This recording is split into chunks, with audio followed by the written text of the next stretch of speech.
one of the things that we do, and it seems that almost everyone does it, and almost nobody gets away with it, if anybody does, right? Are the conditioning that's here. And some of that conditioning, thank you, love. Here, how about that? Thank you so much. Some of that conditioning goes back further than the body. And because it comes from straight from the DNA. These are powerful forces. Some of them just can't be overcome. Yeah. So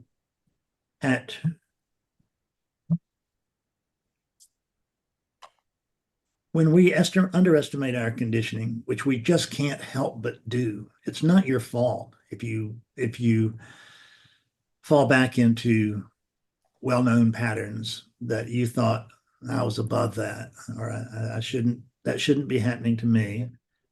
It's happening. Why is it happening to you? Because it can't not, given the present state of things. In terms of what we're talking about here, identification, there does seem to be we have some influence over that, because it's all going to be dependent on what do we love most in life?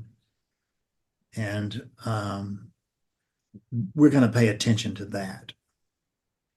And everything that's not that is necessarily having attention drawn away from it. So if this wakefulness that we are all privy to is what you love most, you'll pay attention to it, and it will pay attention to you. It will change your life.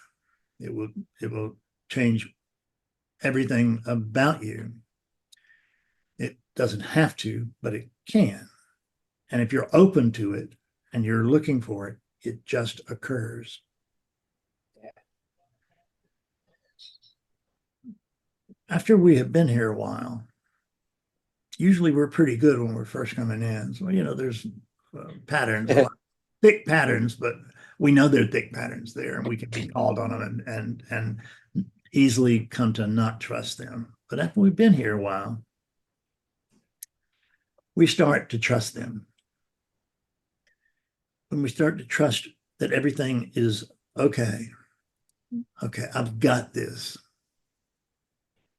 And that's what comes out, is I've got this. There's no one even that says that. It's just, that's a pattern unto itself. Yeah. With that, just the simple saying of that is emblematic of the loss of humility. I bought a book this week. I've not yet read it, but I've got it in my cart, and I'm going to start it today. I'm sure it's actually a Christian-based book, but from what I read about it, it looks like it's wonderful. And I love that time. Gentle and lowly. We'll make mistakes in post-awakening. Trust me that. It doesn't matter what level that you get to, so to speak. Doesn't matter how much clarity there is. There's always room for a mistake. There's always room for the loss of humility, which brings us to, I know what's going on. I know what's going on, and I'm going to fix it. Because the largest loss of humility is simply the re-identifying as this unit, as Fred. I know that I'm not a Fred. I not only inhabit this body, but in truth, I inhabit everybody.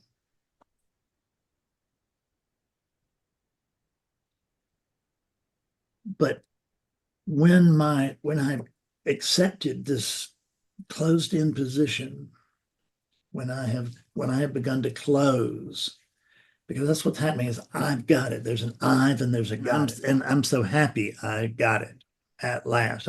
Trust me, I know how this feels exactly. If you will notice right now, all of you, just notice that it feels like there's a center here. Like, of course, it feels like you're it, that you are that center.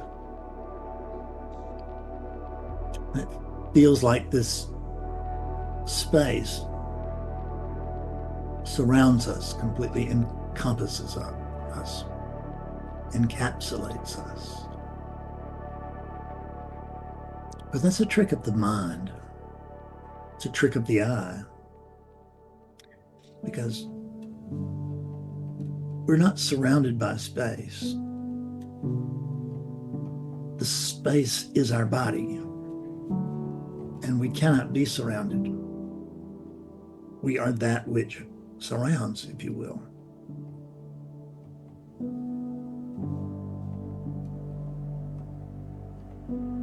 Feel the difference. Notice the sense of a separate body.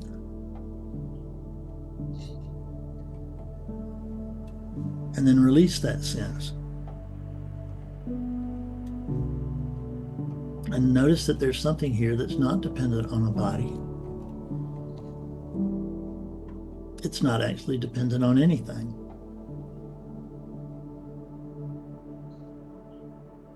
It is, whether there's a body or not, it doesn't know itself to be, in the absence of a body, a vehicle of consciousness.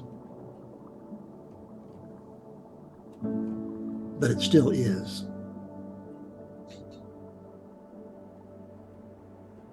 You don't need a thing. You're not dependent on anyone. For those of us who have had problems, you're not dependent upon any substance.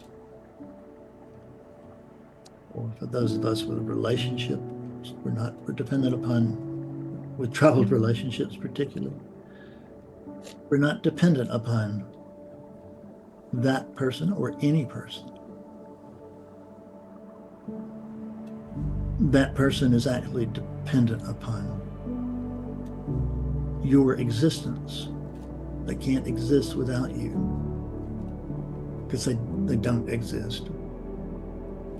It's just you dreaming of being a separate being. Instead of noticing that you are the only being.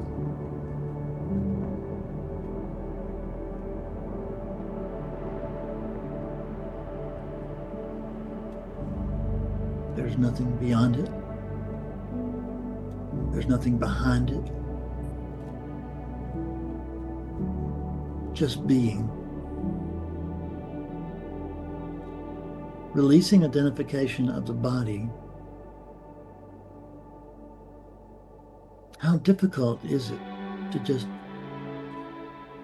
be here? We don't even know what here is. There's a sense of existence. There's a sense of being.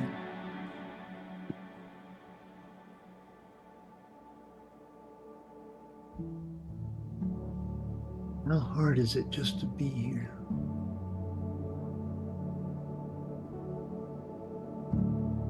It's very easy unless we make it hard, and we do make it hard. All of us. We make it harder than it has to be.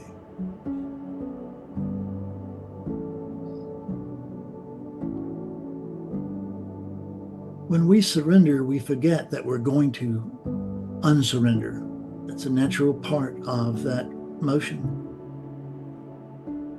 Because it comes back. It's that yin yang, and it comes back to balance. But when that happens, we're trying here right now, this minute, in this room. That's the purpose of this meeting. Is to notice that you can't lose yourself. Where would you go? Where would you look? You are this. Or that's really limited. So let's say that this is you. But you are far more than just this, even no matter what this is, or no matter what we dream it is.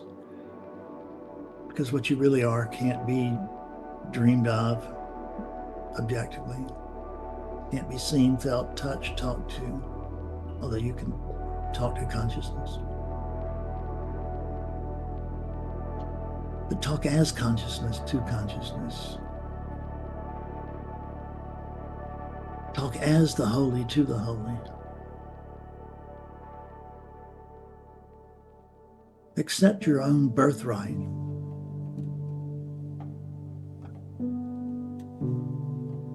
This sense of being is your birthright because you didn't have it prior to the birth of this unit. So it's quite literally a birthright of the unit. It's not a birthright of Fred because there's no Fred. But there's a sense of Fred.